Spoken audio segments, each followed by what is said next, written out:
welcome back to Living in Jakarta, and today we're gonna talk about insurance benefit from Indonesian company.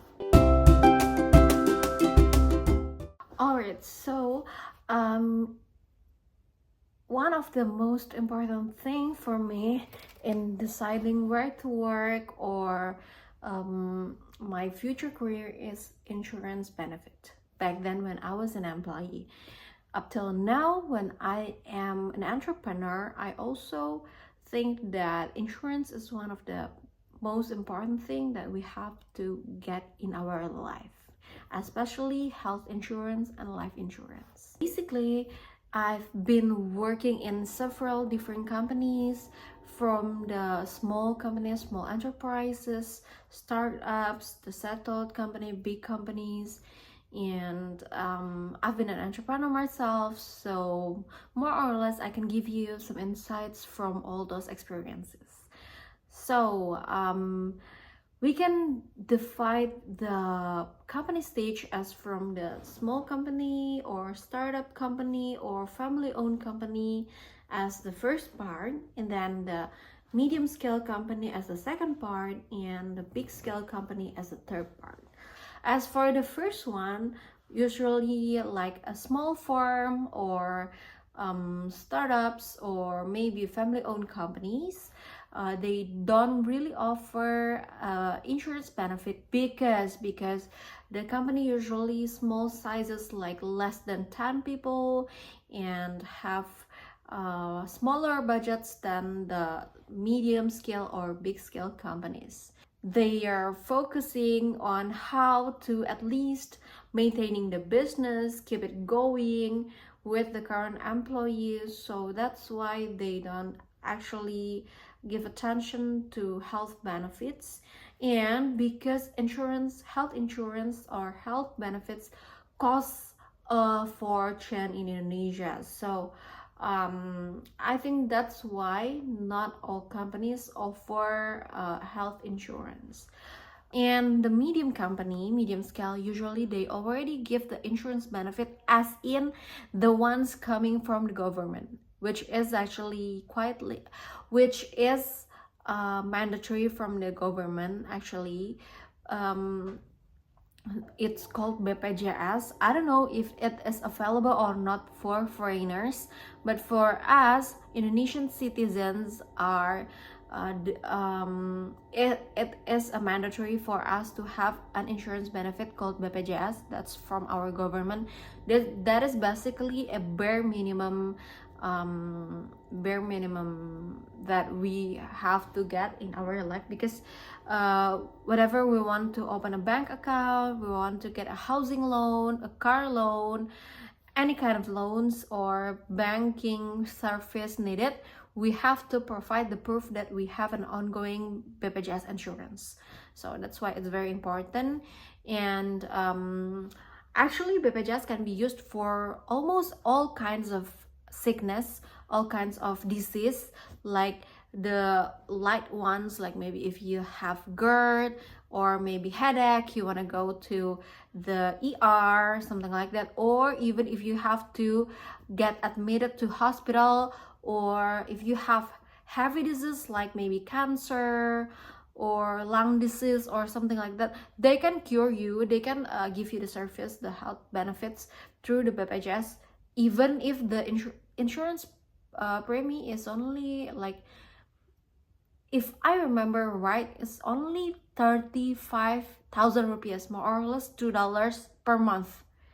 Yeah, but again, it's not not all hospitals in Indonesia, in Jakarta, are doing the service for BPJS insurance, because it's cheap, it's government based, so not all doctors and hospitals accept.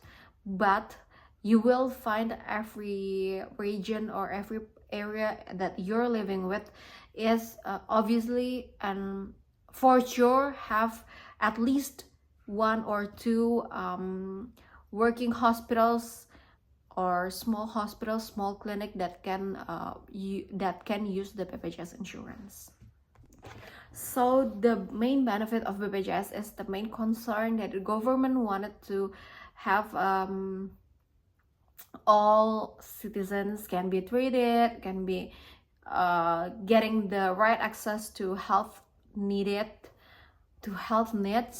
like hospitals, so they can lower the mortality, increase the mortality rate, and it's very cheap, like as low as $2 per month. I think that's insane because it's really cheap. I don't even know how the calculation made, but yeah, it's very cheap. It's made for the low income family, low income person, so they can have access to health insurance, so they can have access to health facilities. And the downside is because it's very cheap, it's government owned, so not all doctors and hospitals can accept the BPJS, but you can also find good doctors with good hearts who can treat you wholeheartedly even with BPJS access. So yeah, and another downside is because it's BPJS, it's very cheap. You cannot get to like a VIP or two-person kind of bedroom. You will get to maybe third class of room in the hospital. But hey, if you are sick, you're only seeking for doctors, for medicines, and yeah, that's no big deal. If you are sick and you have no budget at all, yeah, it's much better to live in a third class room instead of not having treated right. So the third category of the company is the big company that obviously will give you insurance benefit, and most expatriates or foreigners work in these big companies.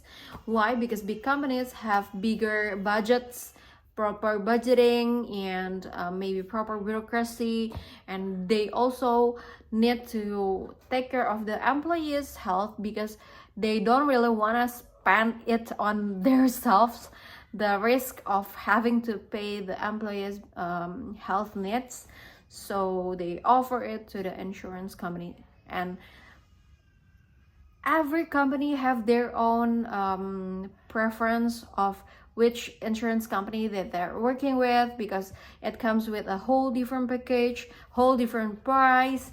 And some companies, even I've worked in one of the biggest private banking company. They gave like a very comprehensive insurance cover because they cover my ER expenses, or if you are getting admitted to the hospital, they also cover it for the maximum is second class room at the hospital, which is quite doubtful, not the best, but you'll be comfortable at least, because the second grade room is usually like 3 person at max, if I remember right.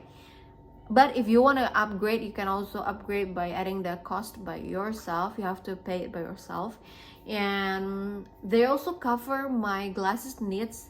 This comes from my old company and I still wear it until now. And also dentist, they cover dentist. So pretty much they cover everything you need for health insurance. But there is a budget, so a limit budget where you can spend it. So like for dentist, we only get like $200 per year limited. So if you are spending more than that, more than the limit, you have to pay it by yourself. And for the glasses, I only get like a limit of $75 per year every 2 years to get a new glasses and the frame. So yeah. And for the health benefits like ER or room, they also have the limits per year. So yeah, it's not the best. It's maybe the healthcare benefit, I can say it's not as good as maybe you're having overseas, because I've heard from my families that living overseas that the government overseas have much better health insurance or healthcare options. But I think the healthcare benefits that the company is giving in Indonesia is quite helpful. Not the best, but still helpful for us. So I think that's all for today's video. Thank you so much for watching. Let me know what else you want to know about living in Jakarta in the comment section below so I can make another video for you. So I'll see you guys in another video. Bye.